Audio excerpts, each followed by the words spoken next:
So, this Nissan Leaf RapidGate thing, did you even care?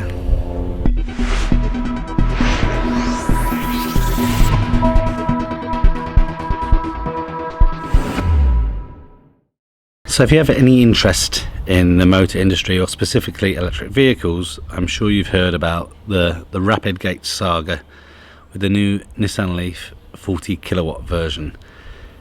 So the short version of this story is the new 40 kilowatt Nissan Leaf does not have any active cooling or thermal management, which most electric vehicles have. Even the Twizy has a fan for active cooling whilst charging.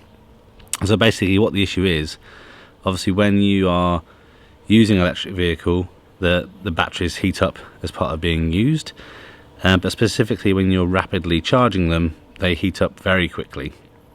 And if you conduct multiple rapid charging, basically the batteries get to a certain temperature that they start to throttle the rate at which they can be charged. So I think the standard rate is about 45 kilowatts, and when the kind of battery management system decides to throttle it based on heat, it will drop it down to somewhere like 20 kilowatts, so pretty much halves, sometimes even worse than that, the ability to do rapid charging. So obviously that's not good, but do we care, or should you care if you're thinking about buying one of these Nissan Leafs, and what does it mean? So I think that it does suck that Nissan has provided a car that doesn't have any active cooling, and obviously they've done that to save cost, but also based on my research, 85% of current Leaf owners don't use their car in a way that would require them to do rapid charging. So I guess that's part of the reason why they can justify their action. But also the existing Leaf has a much smaller battery capacity, so you wouldn't be doing the same kind of range that you'd be looking to do in this 40 kilowatt Leaf anyway. But those things aside, the rapid charging issue only really becomes a significant issue if you need to do 2 or more rapid charges on a trip.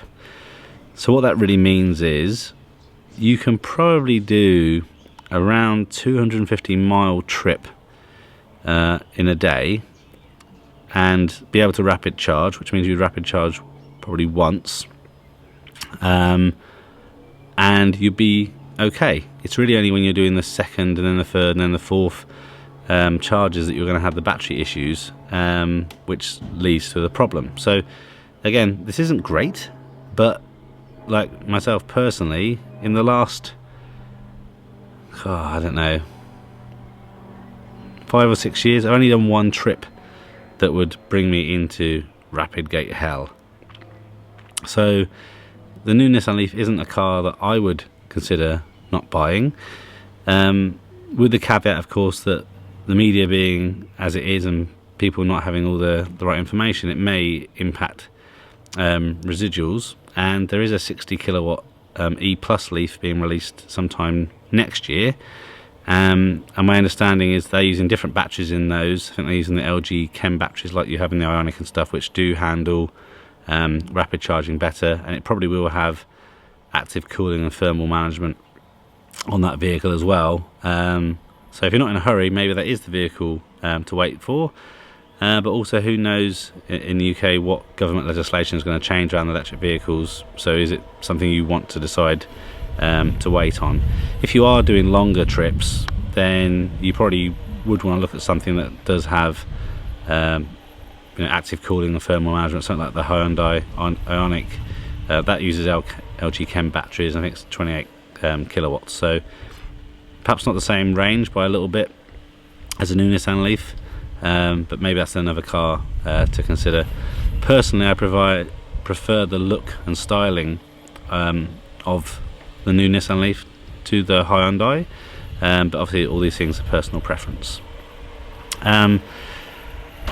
Yeah, so I think unless you're going to do really long trips, and then maybe an EV isn't the right vehicle for you anyway right now, or you need to buy a Tesla, which is expensive. But yeah, I think it's still worth considering the new Nissan Leaf 40 kilowatt. I don't think there's really anything that Nissan can do. Obviously they could do a slight model redesign of the 40 kilowatts to add active cooling, but that's probably going to cause them issues and something they're probably not going to bother doing for, you know, the few hundreds of people that might complain about this issue and the thousands that they are selling. If you do decide to go for Nissan Leaf, there are some things that you can consider, and I'm kind of I don't know, hesitant to say this, because I think, you know, you buy a car, EV or not, you should just drive it how you want and need to drive it. However, if you are doing long journeys and you want to reduce your need to do rapid charging, just like with a petrol car, you need to drive more economically. So you want to probably not go over 60 on the motorway, because that will, you know, it has passive cooling, so that will help with some cooling of the battery. You're not putting the battery over mega load, so it's not going to be heating up. Or perhaps if you drive a bit more aggressively, if you know you're getting close to charging, perhaps you just drive a bit gently for the next kind of 10 miles or whatever to kind of put the battery under less strain. Also, when you're doing the rapid charging, if you kind of stop the charging at around 75% maximum, that will also help with the battery heat issues, as well as not going below 15%. So there's all these things that you can do, and I mention these really just to be more aware of it. So like for myself, if I was to get a Nissan Leaf, and I'm not sure what electric vehicle I'm going to purchase yet, but they're the sort of things that are good to know if I was doing a long trip. Now, most times I don't need to worry about any of this sort of thing. But if I was going for Scotland, for example, to be honest, I would probably hire a petrol or diesel vehicle to do that. But if I did decide to take the electric vehicle, then I would consider these things about you know, driving a bit more constrained, not overcharging, or not charging to 100%, not letting it go below 15%, and just basically being a bit more thoughtful with my trip. So that's my thoughts on the RapidGate issue. I think it's another thing that's blown out of all proportion, but is good for people to be aware of. I don't think it's a reason not to buy a new Nissan Leaf. Perhaps you've decided not to buy one, or perhaps you have bought one. I'm really interested to hear about your thoughts and experiences. Leave some comments below. I'm still hoping to get around to test driving one of those and provide a bit more detail on the channel. Thanks for watching this video. A thumbs up would be really appreciated. If you're interested in other geek type videos, please consider subscribing to Spectrum Geeks.